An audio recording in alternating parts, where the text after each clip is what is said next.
So back in 2018, maybe 2019, I got sued. Well, not me. We got sued at Escape Climbing. We got sued by one of our employees who got injured on the job, and or at least he was claiming that he got injured on the job, and then filed a workman's comp, and that got declined, and so then it went to like this lawsuit or whatever. I guess it technically wasn't suing us as much as it was suing the insurance company. Anyhow, this was a very interesting period of time for us. It was the first time that we'd ever experienced an employee suing us and being like, what do we do here? And it was very hard because we felt we hadn't done anything wrong. There was a clear history and timeline here where this person was injured outside of the workplace and had told us this. And so it was just very, very difficult to feel like we were being taken advantage of, and to not really understand, like, the court and legal systems are kind of designed against you as the employer in this situation. But the part that was the hardest was the person that was doing this was a kid that I had coached when he was just even smaller. He was like 12 or 13 when I first met him, or maybe 14, and he was a rock climber, and so I was coaching him in rock climbing. And then many years went by, and at this point he was like 21, maybe 20 years old when he came to work for us at Escape Climbing. And it was hard because, having known him for so long, and since he was a little kid, and now to be on the other side of this lawsuit, there was just a lot of emotions and a lot of like hurt feelings, I think, around everybody at the table. But not so much. It was more for my partner Ryan, because he was the one that was really having to deal with this, and the contention was really there between those two. And by consequence of this, being a company I was involved with, I was involved in too, and to see the situation kind of play out was hard. And it really soiled the relationship for everybody involved. Now, I share that story because last night I got a text message out of the blue from this gentleman who had worked for us all those years ago and who had sued us. And it was such an unexpected text message. And he said, you know what, I've moved out to a different state, and I started a business. I started this marketing and sales company, and I just wanted to let you know that we had some conversations back when I was working with you that had a really profound effect on me and how I look at the world. And in particular, I guess there was something that we had talked about once where I said one of the greatest injustices our families can do to us is to not teach us financial literacy, to not show our parents, to show our kids the finances of the house, to show how much are you making, where are you putting it, how are you saving it, how are you thinking about this. To deny your children the opportunity to learn finances firsthand by seeing how you organize yours in the household, I think is a great disservice. And this was a conversation that we had because at Escape, we were working a lot with these younger kids who were just out of college, who were like 22 to 26 years old. So it was a younger demographic, and a lot of them didn't have a lot of financial literacy, as none of us really do as we're coming out of school. You have to learn it the hard way. And so it was very important to us, to Ryan and I, that we teach this information in a way so that our employees are able to take their weekly paycheck and appropriately allocated across their life in a way that's going to help them rather than hurt them.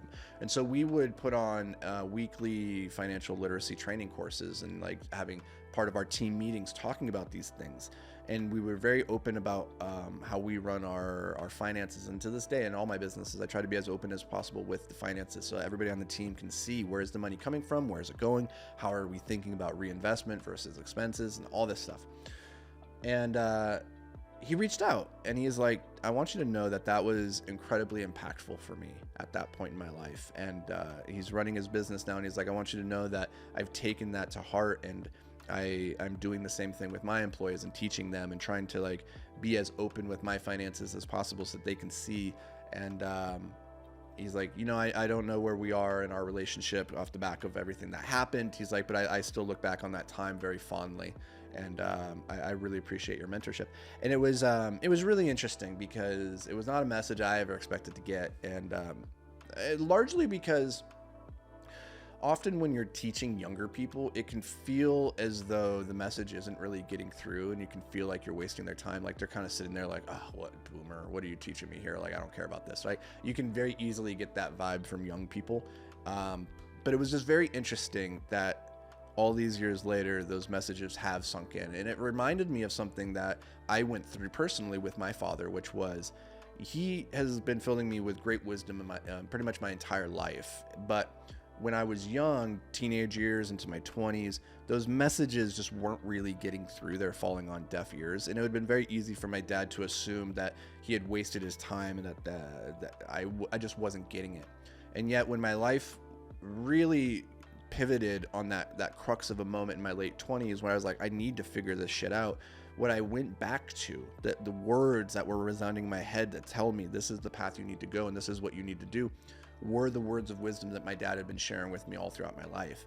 And so I wasn't able to put those lessons into practice at the time, but later when I really needed them and I went deep, searching deeply for them, those were the messages that came back to the top. And I imagine that's probably a little bit of what happened here with this gentleman, is like, maybe those lessons weren't landing exactly at the time, but they were percolating in the back. And I want to share this with you because you never know the impact that you're having on people truly in the moment, and like how that's going to work, how it's going to have a ripple effect throughout the rest of their life. And I often feel this way with my content, whether it's in this podcast, it's on YouTube, it's on Twitter or Instagram, wherever it is. I often feel I'm like, is this actually helping people? Are people actually taking these messages, these lessons, and being able to apply them in a meaningful way in their life? Am I just wasting my time? Am I talking at a wall? Do they like the ideas, but not necessarily are they going to put them into practice? And that can be very hard. And I've really struggled with that because a lot of content creation is kind of, this one-to-many conversation where I'm talking to, tens of thousands of people right now. They're not able to necessarily talk back and share all of their learnings and lessons and what's going on in their life.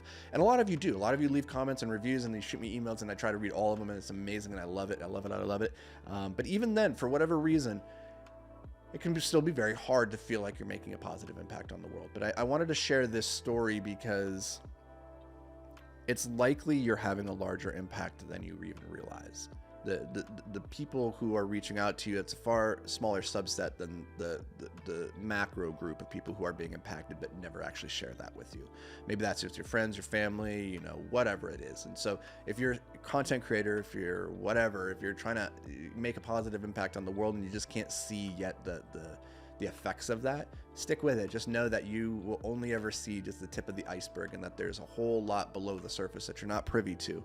And and don't write people off either, and understand that life is complicated and convoluted. And this guy, he sued us and yet was still able to take some positive lessons. And I think about him fondly despite the lawsuit and everything that happened there. And I wish him the best. And I'm really excited that those lessons were able to stick and that he's paying that forward to his employees. So good for you, man.